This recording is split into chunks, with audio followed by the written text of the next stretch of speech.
دا زمانه چې کوم روانه ده جی موږ چې په دې کومه زمانه کې یو د دې زمانه ذکر احادیثو کې شته که نشته موږ اکثر وایو کنه چې قیامت ته نږدې یو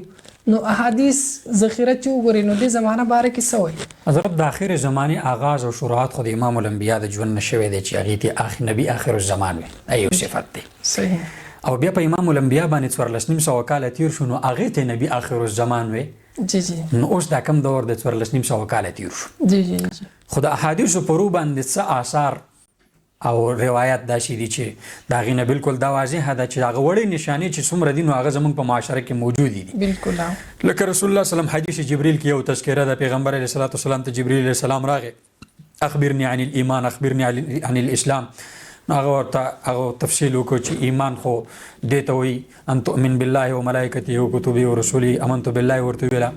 بیا اسلام راته ووایي نو دوی ورته وایي چې ان تقیم الصلاة وتؤتي الزکاة وتحج البیت وتصوم رمضان دغه حدیث په رو باندې دی ورته وایي صدقت هغه تفصیل خو د حدیث ډېر دی د حدیث جبریل خو په اخره کې جبریل علیه السلام د امام الانبیا نه تپوس وکړو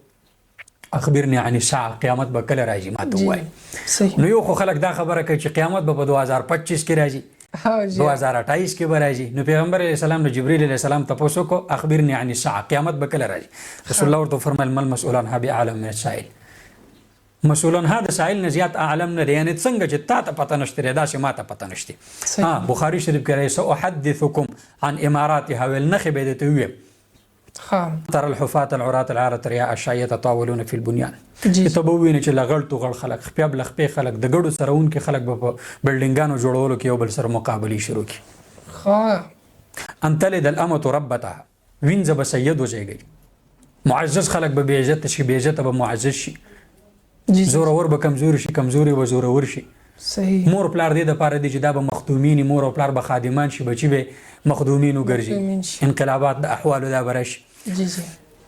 والصم البكم ملوك الارض کانه او ګونګیان خلک به د ځمکو مشران شي ملکانان او لوی خلک دا به کانه او ګونګیان دا غوګونه و پسې نه یا و پسې سترګې نه جی جی خو په دې کې به د صحیح وینا اوریدلو صلاحیت هم نه یو د صحیح د ویلو صلاحیت به هم نه جی جی هغه کانه او ګونګیان په مونږ باندې اوس مشران هم دي بالکل بالکل دویم پیغمبر علیه السلام فرمایل لاتین علی امتی زمان کما اتى على بني اسرائيل حذو النعل بالنعل زما په دې امت به د یو دور راشي لکه څنګه چې په بنو اسرائیل راغله د خپې د 2000 څنګه یو شان دي چې به دا امت او بنو اسرائیل یو شان شي حتی ان كان من اتى امه علانيا لكان في امتي من يصنع ذلك کله بنو اسرائیل کې یو سړی د مور سره کل عام بد فعلی کړی دا زما په دې امت کې به یو سړی دا کار وکړي ان لله او په دې حواله باندې زه د معاشري برایانې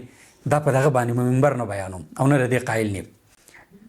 خو په دې حواله کما ته کوم ټلیفونونه راغلي چې پلانې مقدسه او معزز رشته په دې طریقه په عمل شو د فلانی او د فلانی رشتې ترمنځ داسې غلط تعلق قایم و زه دا ویل نه غواړم نو هغه دین یو قدم مخکې ده د حدیث کې چې کومه پیشنګویي ده نو ماته چې کوم خبرونه را رسیدلي دي نو معنا دا ده چې دا معاشره د دغه حدیث د پیشنګویي نه یو قدم مخکې هم تللی د فحاشۍ لیول او درجه دا ده بیا پیغمبر علیه السلام فرمایل وتفترق امتي على 73 مله یو خو دا چې امت به د اخلاقي زوال مخې او د فحاشۍ او د عریانۍ په سیلاب کې به بهیږي بل طرف ته به امت په فرقو کې تقسیمي نو نن